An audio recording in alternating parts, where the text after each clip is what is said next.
નરેન્દ્રભાઈએ એવી વાત કરી ને કે મેં સૌજીભાઈને અમારી આંખ સામે મોટા થતા જોયા.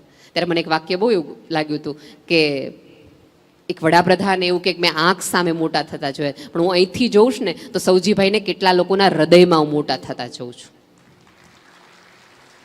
અને આંખ સામે મોટો થયેલો માણસ ક્યારેક નાનો થાય, હૃદયમાં વિસ્તરતો માણસ ક્યારેય ન મોટો થાય, ક્યારેય નાનો ન થાય. એ અકબંધ.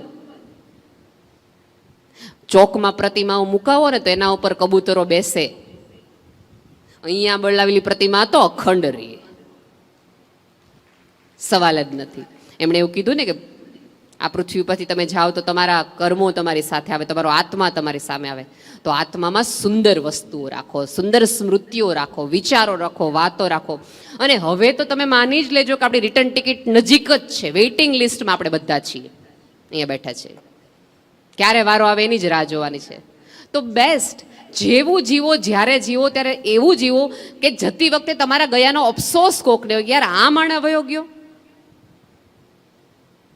અમુક માણસો તો એવા હોય ને કે આપણને એવું ન પૂછવું હોય એને કે કેમ છો, આપણને એમ થાય હું કામ છો હજી. જેને સમજાણું એને હસી લીધું છે. ઘણા બધા લોકો એવા હોય, તમારી સામે મળે તો તમને એમ થાય કે એ તમારી સામે એવી રીતે જુએ કે એઝ ઇફ આપણે હમણાં એને એમ કહેશું કે અમારી લોન ભરી દો. કોઈને પાસે ઉછીના માગવા ન થાય. સાહેબ આપણે હસવાનું ભૂલી ગયા છીએ. આખી માનવ સભ્યતા, કેટલા બધા પ્રાણીઓ છે સાહેબ, હસવાનું ઉપરવાળાએ માત્ર માણસને આપ્યું છે. અને માણસ એક જ એડિયા પીધેલ મોઢાની જેમ ફરતો હોય છે. કોઈક માણસ તમને સામો મળે ને તમે સ્માઇલ કરો ને એરપોર્ટ પર, ટ્રેન પર, તો નરેશભાઈ આપણને પૂછે કે આપણે પહેલા ઓળખીએ છીએ એકબીજાને. એટલે એનો સાદો અર્થ એવો કરે ઓળખતા હોય તો જ હસાય, બાકી હસવાનું નહીં. ત્યારે હું એમ જ કહું, માણસની સામે હસે નહીં તો શું કહે, શું કરવાનું હોય? બે પ્રાણીઓ ભેગા થાય તે વળકે ચડે, બે કૂતરા ભેગા થાય કે હસવાનું ન હોય, હે ને? બે માણસ એકબીજાની સામે સ્માઇલ કરે. સાહેબ ખુલીને હસવાનું તો શીખો. હવે થોડાક જ વર્ષો છે અને આપણા ફોટાઓ આપણા ઘરનાઓ આપણા ગયા પછી રાખે કે ન રાખે, આપણા ગયા પછી આપણું તર્પણ કરે કે ન કરે, આપણે જ બધું કરીને જવાનું. આપણે જ એમના હૃદયમાં એવી છબી કરાવીને જવાની કે એ હૃદયમાંથી એ છબી નોખતા એને જ બહુ વાર લાગવી જોઈએ. અને એ છે તમારા વ્યવહાર થકી. સાહેબ વૃદ્ધત્વ એટલે તો આશીર્વાદનો ખજાનો. તમે જો તુલસીભાઈ હાથ જોડી અને માથું નમાવીને તમારી પાસે ભિક્ષા માંગતા એમ આશીર્વાદ માંગ્યા છે. એનો અર્થ એ છે કે આ પૃથ્વી પરની સૌથી મૂલ્યવાન વસ્તુ એ છે કે તમે પાસે ગમે એટલું હોય પણ તોય તમારી પાસે ન હોય, કોકના દિલથી નીકળે તો તમને મળે. અને આપણી તો સાદી દલીલ છે, કોકની આતરડી ઠારી હશે તો તમારું ઠારવા વાળો ક્યાંય તમને જગમગો રાખશે. સીધી. અને મેં કીધું એમ, અહીંયા બેઠેલા કોઈ વ્યક્તિઓ એટલા ગરીબ તો હોય જ નહીં કે તમે કોઈને સ્મિત પણ ન આપી શકો, કાંઈ ન કરી શકો તો કોકને રડવામાં મદદ તો કરો કે કોઈ માણસ હળવો થાય. આ પૃથ્વી પર અત્યારે સૌથી વધુ જો કમી હોય તો એકબીજાનો ભરોસાની છે. મેં કાલે જ હું સૌજીભાઈ અહીંયા બધા બેઠા હતા ત્યારે વાત કરતા હતા કે સૌથી વધુ અછત છે એ ભરોસાની છે. આપણે કોઈ ઉપર ભરોસો મૂકી શકીએ એવો માણસ નથી, એવું બધા કહે. ત્યારે મને એવું જ થાય કે હું કોઈકનો એવો ભરોસો ન બની શકું કે કોઈક માણસ મારા ઉપર તો ભરોસો કરી શકે. 100 માણસો ખરાબ છે પણ એમાંથી 99 હું છું, હું નથી ખરાબ. એટલું તો આપણે જીવી શકીએ, એટલું તો આપણે કરી શકીએ કે નહીં? પણ આપણે ક્યાંક એ પણ કરવામાં ચૂકી જતા હોઈએ છીએ.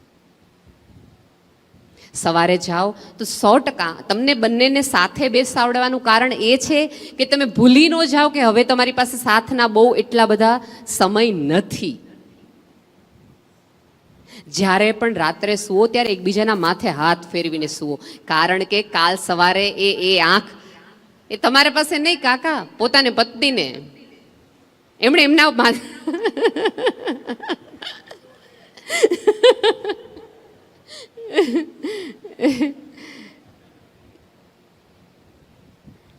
કારણ કે જ્યારે તમારી પાસે તમારું પોતાનું કોઈ હાથ ફેરવવા વાળું નહીં હોય ને, તે દિવસે ઉઠવાની મજાય નહીં આવે.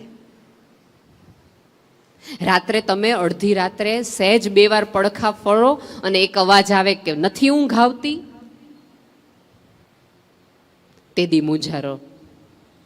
પછી આખી રાત પડખા ફરો ને એકાદ અવાજને ગોતો હોય, જે અવાજ તમને ત્યારે કર્કશ લાગતો હોય, એ કર્કશ અવાજને તમે ગોતો કે એકાદ વ્યક્તિ એમ પૂછે કે યાર ઊંઘ નથી આવતી. સુવાની મજા આખી વહી જશે. સાચે કહું છું, બહુ જ ઓછા જ સૂર્યાસ્ત જોવાની કળા આ જ ઘટના છે કે આ સૌંદર્ય માણી લ્યો.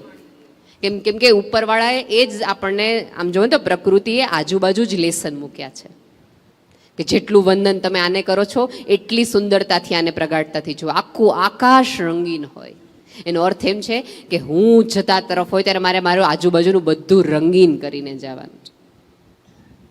અને અહીંયા બેઠેલા ભાઈઓને 2 હાથ જોડીને એક વિનંતી છે કે તમે જ્યાં જે પણ મૂકી કરીને આવ્યા હોય એ બધું પત્નીને કહીને જાઓ. તારે હું જાણીને કામ છે, તને ન ખબર પડે એ બધામાં. એવું કહેવાને બદલે પાસે બેસાડીને કહો કે આટલું આટલું અહીંયા છે, આટલું આટલું દીધું છે, આટલું આટલું અહીંયા મૂક્યું છે ને આની પાસેથી આટલું લેવાનું છે. કોરોના વખતે પૂછો સૌજીભાઈને, કેટલાય પતિઓનું કેટલાય બેંક એકાઉન્ટ એવા ફ્રીઝ થઈ ગયેલા છે, ખબર જ નથી. અને આપણી પત્ની હોય એને આપણા સિક્રેટ કહેવામાં વાંધો શું છે? સાહેબ, સૌથી વધુ તમે ધન્યવાન ને મૂલ્યવાન થાવ એની પ્રાર્થના તમારી મમ્મી પછી કોઈ કરી હોય તો એ તમારી પત્નીએ છે. એ શુક્રવારનું વ્રત જ્યારે વૈભવ લક્ષ્મીનું કરે છે ને ત્યારે ઘરમાં લક્ષ્મી આવે એની માટે કરે છે. એમ નથી કહેતી કે મારું લોકર ભરાઈ જાય. એને આપણે ન કહી શકીએ. ભાભીએ હમણાં મને બહુ સરસ વાત કરી, ગૌરી ભાભી મને કે પદ્મશ્રી તો મળી ગયું છે, મારી માતા જે ઉપરવાળાને પ્રાર્થના છે ને એટલો સાથ આપવો છે કે એમને ભારત રત્ન મળે. સાહેબ, પતિના સન્માને મોટી થતી સ્ત્રીની સભ્યતામાં આપણે રહીએ છીએ. થોડી શ્રદ્ધા એ વ્યક્તિમાં પણ રાખો અને મૂકો અને સાચવેલી રાખો. બહેનો તમે જો હસતા શીખી ગઈ છે, ભાઈઓને હજી તમારે થોડીક સૌજીભાઈ પ્રેક્ટિસ કરાવવી પડશે.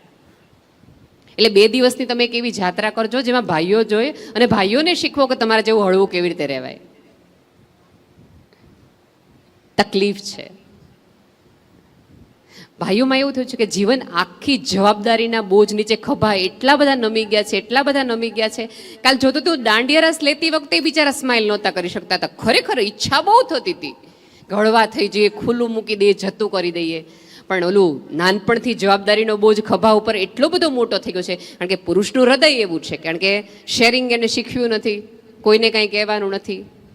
આપણે એવું માનીએ છીએ કે મૂછુંને વળ દઈને પાઘડીએ રાખીએ એટલે પછી કાંઈ કરવાનું હોય જ નહીં, કોઈને કહેવાનું જ ન હોય, ઢીલા તો પડવાનું જ ન હોય.